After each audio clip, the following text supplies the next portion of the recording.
인구 고령화로 인해서 골다공증이 한국 사회의 골칫거리로 떠올랐습니다. 지난해 국민건강보험공단에 의하면 최근 5년 사이에 골다공증 환자는 약 31% 증가했다고 하는데요. 그런데 골다공증 환자가 치료제 복용 중에 치과 치료를 받을 경우 각종 위험이 따를 수 있다고 해서 주의하셔야겠습니다. 네, 전문가와 함께 골다공증을 치료할 때 주의 사항에 대해서 자세히 알아보겠습니다. 가천대 길병원 내분비 대사내과 김현선 교수 연결됐습니다. 안녕하세요. 네, 안녕하세요. 네, 교수님 흔히 골다공증 많이 들어본 이 질환의 이름이긴 한데 어떤 병인지 자세히 좀 설명 부탁드리겠습니다. 예, 골다공증은 골량의 감소와 미세 구조의 이상을 특징으로 하는 전신적인 골격계 질환으로서 결과적으로 뼈가 약해져서 낮은 강도의 충격에 쉽게 부러지는 상태가 되는 질환입니다. 뼈는 일생에 한 번 만들어지는 조직이 아니고 끊임없이 재생되는 조직입니다. 외부 자극에 의해서 미세 손상이 오면 낡은 뼈를 흡수하고 새로운 뼈를 만들어서 항상성을 유지하는데요. 이 과정이 순조롭지 못하면 뼈가 소실되어 골다공증이 되는 것입니다. 태어나서 계속 뼈가 생성되어 20, 30대에 정상이 오른 다음에 서서히 소실되는데 여성에서는 폐경기를 기점으로 빠른 소실을 가져오게 됩니다. 이것이 폐경기 여성에서 골다공증 치료가 집중되는 이유입니다. 골다공증의 원인은 유전적인 원인을 바탕으로 흡연이나 과음, 운동 부족 등의 생활 습관이나 소화흡수장애라든지 갑상선 항진증, 당뇨병, 만성신부전 등의 특정 질환과 스테로이드 제제와 항암제 약제 등에서도 2차적으로 올 수 있습니다.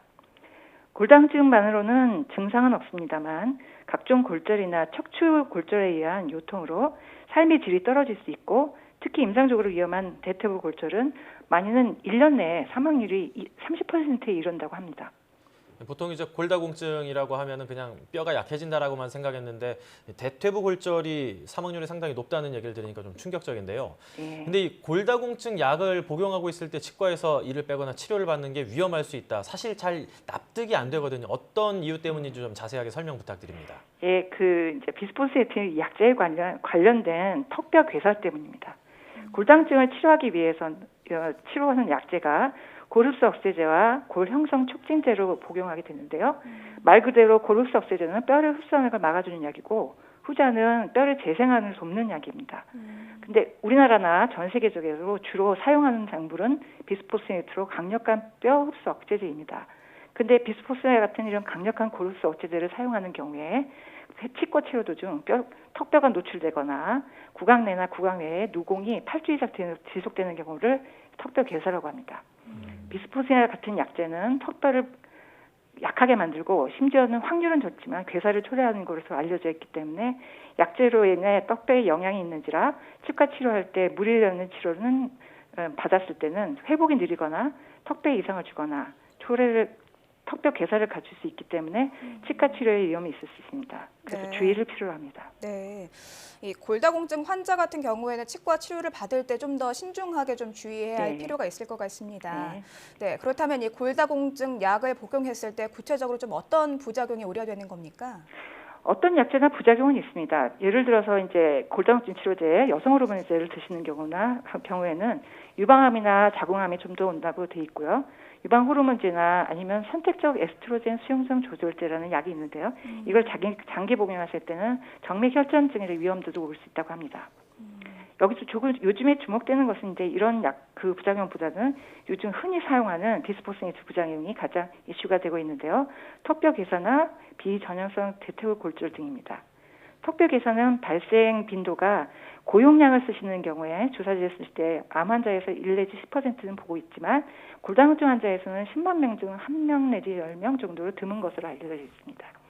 그리고 비전형적 대퇴부 골절은 장기 투여 환자에서 이제 대퇴부나 서해부 통증이 있거나 엑스레이상 비우된 비골절이나 피질골이나 골막 반응을 보이면 의심하게 되는데 비전형적 대퇴부 골절은 미세골절의 축적이나 정상적인 골 재형성을 지나치게 방해해서 사소한 예상으로도 보통 골절이 오지 않는 부위에 골절이 오는 특이한 형태의 골절을 말합니다. 골다공증 치료제를 복용한 뒤에는 또 바로 누워서는 안 된다는 얘기도 있던데요. 이게 사실인가요? 네. 비스포네이트를 복용하는 환자에서 삼킴 곤란이 오심이라든지 그런 위장장애나 식도염, 심지어 귀궤양도 생길 수 있습니다.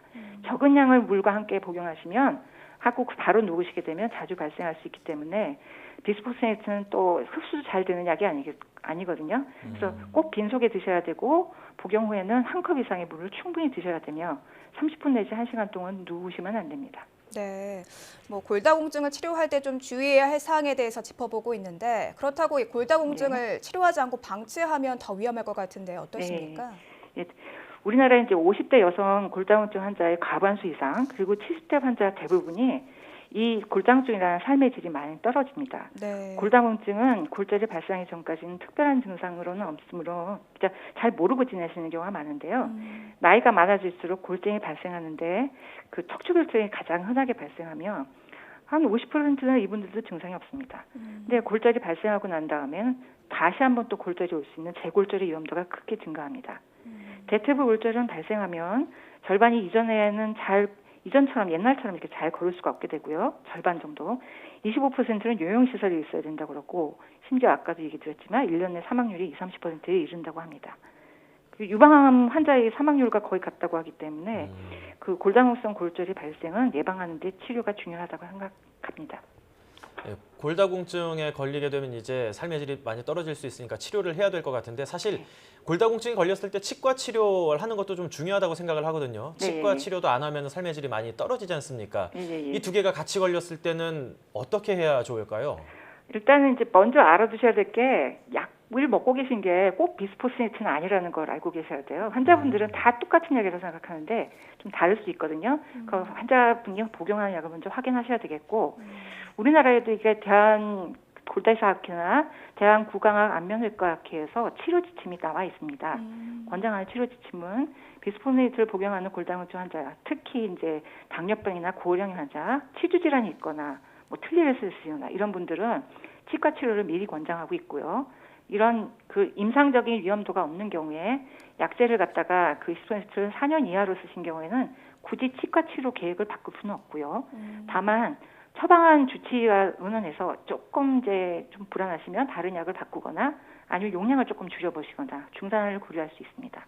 네. 4년 이하라도 4년 이하라도 위험 인자가 있는 경우나 4년 이상 장기 복용하신 분은 반드시 주치의하고 상의하시고 2개월 내에 약 2개월 동안 정도는 약제를 중단하시는 것이 권유됩니다. 네.